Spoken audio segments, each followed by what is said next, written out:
मैं अध्यक्ष महोदय एक विधायक के रूप में नहीं बल्कि हर उस किसान, नौजवान, मजदूर और आम नागरिक की आवाज बनकर खड़ा हूं। भाजपा सरकार जिसे सिर्फ जुमलों और झूठे वादों के साथ इस हरियाणा प्रदेश में आई और जिस प्रकार सेटिंग करके या कुछ ऐसे करके इस सरकार हरियाणा प्रदेश में आई, भाजपा सरकार 10 साल के शासन में हरियाणा विकास के नाम पर पीछे चला गया है। बेरोजगारी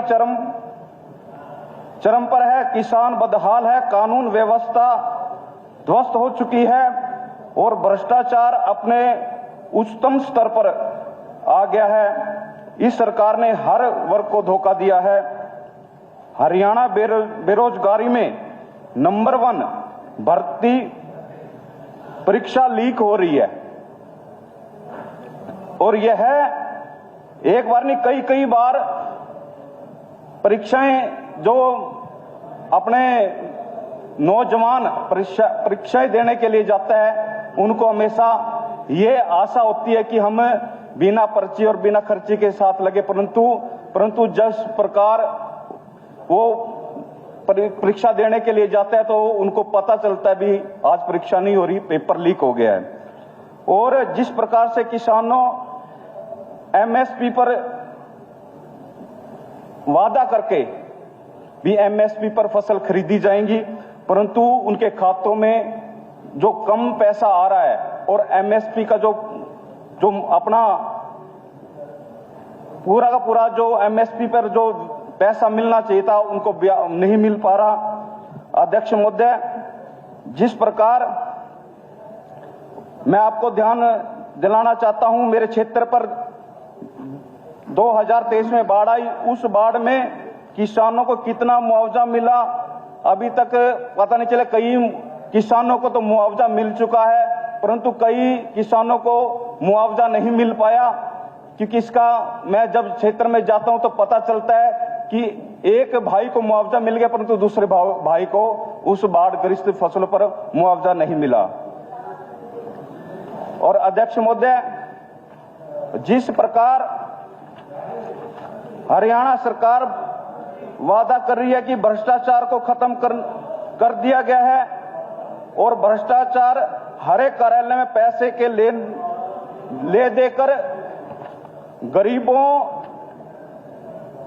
गरीब मजदूरों के लाभ द्वारा जो चलाई गई स्कीमों पर जो कई ऐसी योजना चलाई गई हैं, जैसे मजदूर पंजीकरण जैसे सुविधाएं, गरीबों को लाभ दिलाने के लिए पैसे दे देकर उनको उस स्कीमों पर लाभ दिया जाता है। मनरेगा में भ्रष्टाचार है। कुछ दिनों में कैथल के जो मेरे जो क्षेत्र में गुलामी आते हैं, मनरेगा मजदूरों पर इतना यानी कि सेटिंग करके और होते हैं, परंतु उसकी और दिहाड़ियां कोई और किसी खाते में जाते हैं। सदन का समय 5 मिनट के लिए बढ़ाया जाता है। माननीय अध्यक्ष महोदय, क्योंकि कई ऐसे अधिकारी मनरेगा के जो अधिकारी पकड़े भी जा चुके हैं, उन पर केस भी हो चुके हैं और कुछ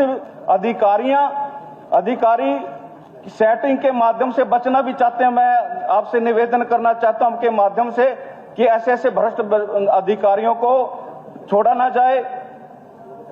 और जिस प्रकार भाजपा की सरकार नए प्रोजेक्ट विकास करने के लिए लाती है, ये विकास नहीं माननीय अध्यक्ष महोदय, भ्रष्टाचार जमकर भ्रष्टाचार उसमें हो रहा है। मैं ध्यान आकर्षित करना चाहता हूं, मेरे गांव सिवनी में 2017 में एक सीवरेज परियोजना अब तक अधूरी है, जिनको 18 महीने में पूरा हो जाना चाहिए था। माने 7 साल बीत जाने के बावजूद भी ये परियोजना वैसी की वैसी ही है। माननीय अध्यक्ष महोदय,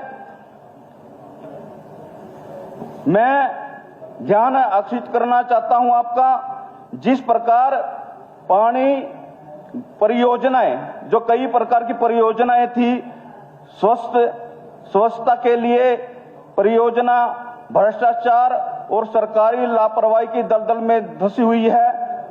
पाइप डालने के अनुबंध के अनुसार रेत भरने की जिम्मेवारी ठेकेदार की थी, उल्टा गांव वालों को जबरदस्ती उस सड़क पर रेत भरने के लिए पैसे वसूले जा रहे हैं। ये ऐसे भ्रष्टाचार अगर प्रदेश में चलता रहेगा तो हम कह सकते हैं कि ये सरकार एक साफ सुथरी सरकार है।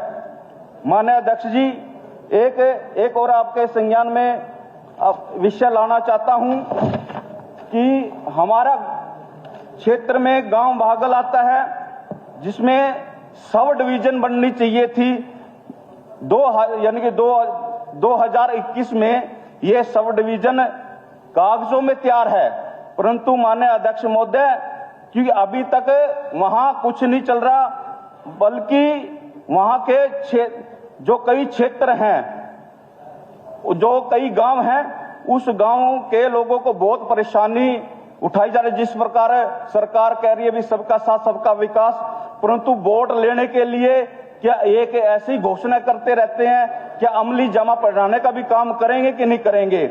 माननीय अध्यक्ष महोदय, कि ये जो ऐसा क्षेत्र है कि जहां कुरुक्षेत्र जिले के कई गांव इस सब डिवीजन में आते हैं, उन लोगों को 10 से 15-20 किलोमीटर एक छोटे काम करने के लिए भी अगर वहां गुला के अंदर आते हैं तो कई बार अधिकार नहीं मिल पाते। कई बार कुछ ऐसा सिस्टम होता है कि उनको कई अपने कामों के लिए इधर उधर जाना पड़ता। माननीय अध्यक्ष महोदय, मैं एक गांव भागल से लेकर मेघना के एक पुल बनना था।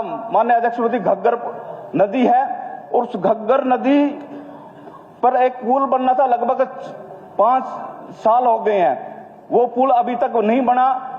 क्या बजट नहीं है, क्या नहीं है, अध में आकर वो रोक दिया गया। माननीय अध्यक्ष महोदय, क्योंकि अगर उस पुल से बनने से लगभग 5 से 10 गांव ऐसे हैं जी, जो कि उनको शहर में पहुंचने के लिए लगभग 15-20 किलोमीटर घूमकर जाना पड़ता है।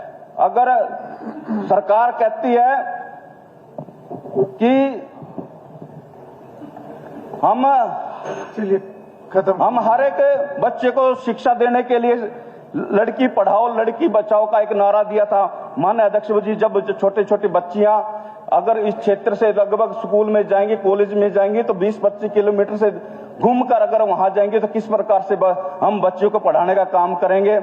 और जिस प्रकार जो पेशेंट हैं, जो गर्भवती महिलाएं हैं, जिनको जल्दी इलाज की जरूरत पड़ती है, तो वो 20 किलोमीटर घूमकर वहां कैसे जा सकते हैं, इस पर हमें ध्यान करना पड़ेगा। माननीय अध्यक्ष महोदय जी, इस विषय पर मुझे आपने बोलने का समय दिया है, माननीय अभिभाषण पर महामहिम अभिभाषण बोलने का समय दिया, आपका बहुत बहुत धन्यवाद।